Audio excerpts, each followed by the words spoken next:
တဲကန်နာရဲ့နဲ့သမီးရဲ့ကြောက်မက်ဖွယ်ကျင်းစာတစ်ခုနဲ့ရင်ဆိုင်နေရတဲ့အမျိုးသားတစ်ယောက်ဟာသူ့ရဲ့ရှာပေါ်ကိုရေတဆက်လေးထိသွားတာနဲ့တပြိုင်နက်တဲကန်နာရဲ့အလဲခေါင်ကိုချက်ချင်းပြန်ရောက်သွားမယ့်ကျင်းစာပဲဖြစ်ပါတယ်။သူဟာတဲကန်နာရထဲမှာနှစ်ပေါင်း900တိုင်တိုင်အပြစ်ပေးခံရပြီးနောက်မှာတော့နောက်ဆုံးမှာသူ့အိမ်ကိုပြန်ရောက်လာခဲ့ပါတယ်။အိမ်ပြန်ရောက်ချင်းပဲတပြင်းကြီးချပြီးဝမ်းတာအားရနဲ့ဘာမှဆက်မတွေးတော့ပဲရေကူးကန်တဲ့ကိုတန်းပြီးခုန်ချလိုက်ပါတော့တယ်။ဒါပေမဲ့ကန်ဆိုးကျင်တော့ရေနဲ့လဲထီရောသူဟာတဲကန်နာရတဲ့ကိုချက်ချင်းပြန်ရောက်သွားပြီးနောက်ထပ်နှစ်ပေါင်း900စာအပြစ်ပေးခံလိုက်ရပြန်ပါတယ်။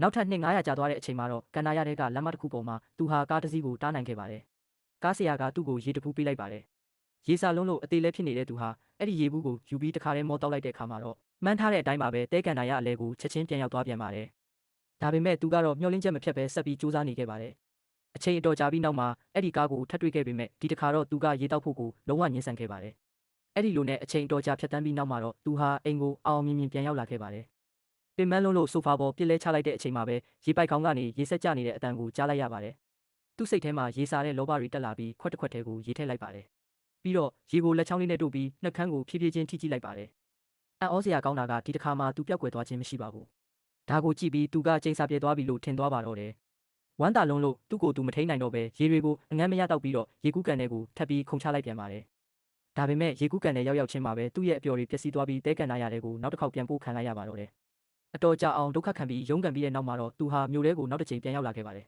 ။ဒီတစ်ခါမှာတော့သူဟာလုံးဝကိုစိတ်သက်ကြပြီး